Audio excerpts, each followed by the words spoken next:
जय श्री कृष्ण। श्री राम जी माता कौशल्या के पास जाकर वन गमन की आज्ञा मांगते हैं। माता कौशल्या वैसे ही सहम कर सूख गई जैसे बरसात का पानी पड़ने से जवा सा सूख जाता है। हृदय का विषाद कुछ कहा नहीं जाता। धीरज धरकर पुत्र का मुख देखकर माता गदगद वचन कहने लगी, हे तात, तुम तो पिता को प्राणों के समान प्रिय हो। तुम्हारे चरित्रों को देखकर वे नित्य प्रसन्न होते थे। राज्य देने के लिए उन्होंने ही शुभ दिन सुधवाया था, फिर अब किस अपराध से वन जाने को कहा है? हे तात, मुझे इसका कारण सुनाओ। सूर्य वंश रूपी वन को जलाने के लिए अग्नि कौन हो गया? तब श्री रामचंद्र जी का रूप देखकर मंत्री के पुत्र ने सब कारण समझाकर कहा। उस प्रसंग को सुनकर वे गूंगी रह गई। उनकी दशा का वर्णन नहीं किया जा सकता। न रख ही सकती हैं, न यह कह सकती हैं कि वन चले जाओ। दोनों ही प्रकार से हृदय में बड़ा भारी संताप हो रहा है। मन में सोचती हैं, देखो विधाता की चाल सदा सबके लिए टेढ़ी होती है। लिखने लगे चंद्रमा और लिख गया राहु। धर्म और स्नेह दोनों ने कौशल्या जी की बुद्धि को घेर लिया। उनकी दशा सांप छछूंदर की सी हो गई। वे सोचने लगी, यदि मैं अनुरोध करके पुत्र को रख लेती हूँ तो धर्म जाता है और भाइयों में विरोध होता है। यदि वन जाने को कहती हूँ तो बड़ी हानि होती है। इस प्रकार के धर्म संकट में पड़कर रानी कौशल्या विशेष रूप से सोच के वश हो गई।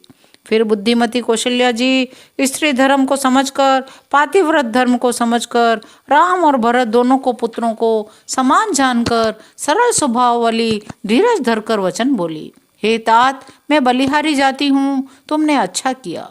पिता की आज्ञा का पालन करना ही सब धर्मों का शिरोमणि धर्म है। राज्य देने को कहकर वन दे दिया, उसका मुझे लेश मात्र भी दुख नहीं है।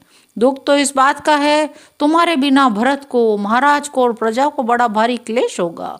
हे तात, यदि केवल पिताजी की ही आज्ञा हो तो माता को पिता से बड़ी जानकर वन को मत जाओ। लेकिन यदि माता पिता दोनों ने ही वन जाने को कहा हो तो वन तुम्हारे लिए सैकड़ों अयोध्या के समान है। वन के देवता तुम्हारे पिता होंगे, वन देवियां माता होंगी, वहां के पशु पक्षी तुम्हारे चरण कमलों के सेवक होंगे। राजा के लिए अंत में तो वनवास करना उचित ही है। केवल तुम्हारी सुकुमारता अवस्था देखकर हृदय में दुख होता है। हे रघुवंश के तिलक, वन बड़ा भाग्यवान है। यह अवध अभागी है जिसे तुमने त्याग दिया। हे पुत्र, यदि मैं कहूँ मुझे भी साथ ले चलो तो तुम्हारे हृदय में संदेह होगा कि माता इस बहाने मुझे रोकना चाहती हैं। हे पुत्र, तुम सभी के परम प्रिय हो, प्राणों के प्राण और हृदय के जीवन हो। वही प्राणाधार तुम कहते हो माता मैं वन को जाऊं और मैं तुम्हारे वचनों को सुनकर बैठी पछताती हूँ। यह सोचकर झूठा स्नेह बढ़ाकर मैं हट नहीं करती, मैं बलैया लेती हूँ। माता का नाता मानकर मेरी सुध बुध भूल न जाना।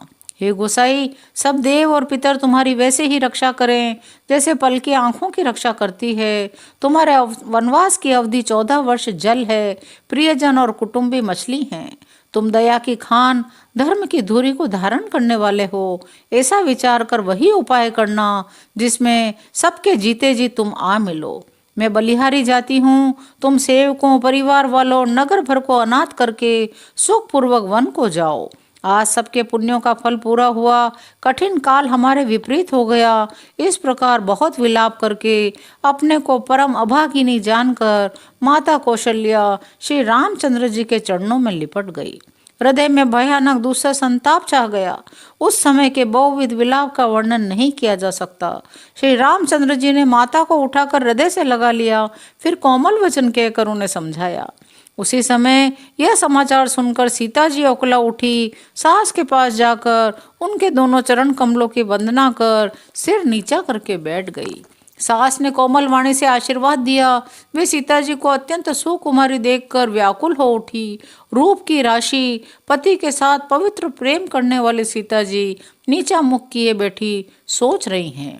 प्राणनाथ वन को चलना चाहते हैं, देखें किस पुण्यवान से उनका साथ होगा। शरीर और प्राण दोनों साथ जाएंगे या केवल प्राण ही से इनका साथ होगा।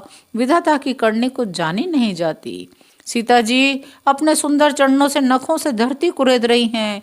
ऐसा करते समय नुपुरों का जो मधुर शब्द हो रहा है, कवि उसका इस प्रकार वर्णन करते हैं, मानो प्रेम के वश होकर नुपुर ये विनती कर रहे हैं, सीता जी के चरण कभी हमारा त्याग न करें।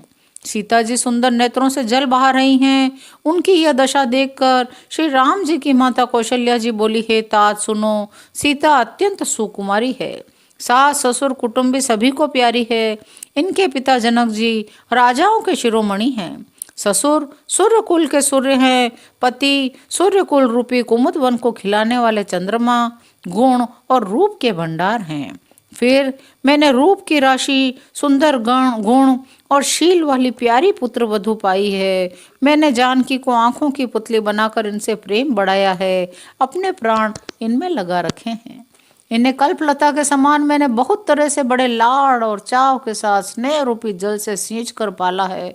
अब इस लता के फूलने फलने के समय विधाता वाम हो गए, कुछ जाना नहीं जाता इसका क्या परिणाम होगा। सीता ने पलंग के ऊपर गोद और हिंडोले को छोड़कर कठोर पृथ्वी पर कभी पैर नहीं रखा। मैं सदा संजीवनी जड़ी के समान सावधानी से इनकी रखवाली करती रही हूँ, कभी दीपक की बत्ती हटाने को भी नहीं कहती। वही सीता अब तुम्हारे साथ वन चलना चाहती है। हे रघुनाथ, उसे क्या आज्ञा होती है? चंद्रमा की किरणों का रस चाहने वाली चकोरी सूर्य की ओर आंख किस तरह मिला सकती है? हाथी, सिंह, राक्षस आदि अनेक दुष्ट जीव जंतु वन में विचरते रहते हैं। हे पुत्र, क्या विष की वाटिका में सुंदर संजीवनी बूटी शोभा पा सकती है? वन के लिए तो ब्रह्मा जी ने विषय सुख को न जानने वाली कोल और भीलों की लड़कियों को रचा है, जिनका पत्थर के कीड़े जैसा कठोर स्वभाव है। उन्हें वन में कभी क्लेश नहीं होता। अथवा तपस्वियों की स्त्रियां ही वन में रहने योग्य हैं, जिन्होंने तपस्या के लिए सब भोग तज दिए हैं। जो तस्वीर के बंदर को देखकर डर जाती हैं, वे सीता वन में किस तरह रहेंगी? देव सरोवर के कमल वन में विचरण करने वाली हंसिनी क्या तलैयों में रहने की योग्य है? ऐसा विचार कर जैसी तुम्हारी आज्ञा हो, मैं जानकी को वैसी ही शिक्षा दूं। माता कहती हैं, यदि सीता घर में रहें तो मुझको बहुत सहारा हो जाए। श्री रामचंद्र जी ने माता की प्रिय वाणी सुनकर, जो मानो शील और स्नेह रूपी अमृत से सनी हुई थी, विवेकमय प्रिय वचन कहकर माता को संतुष्ट किया। फिर वन के गुण दोष प्रकट करके वे जानकी जी को समझाने लगे। आज की कथा यहीं विराम लेती है, शेष अगले अंकों में। जय श्री राम।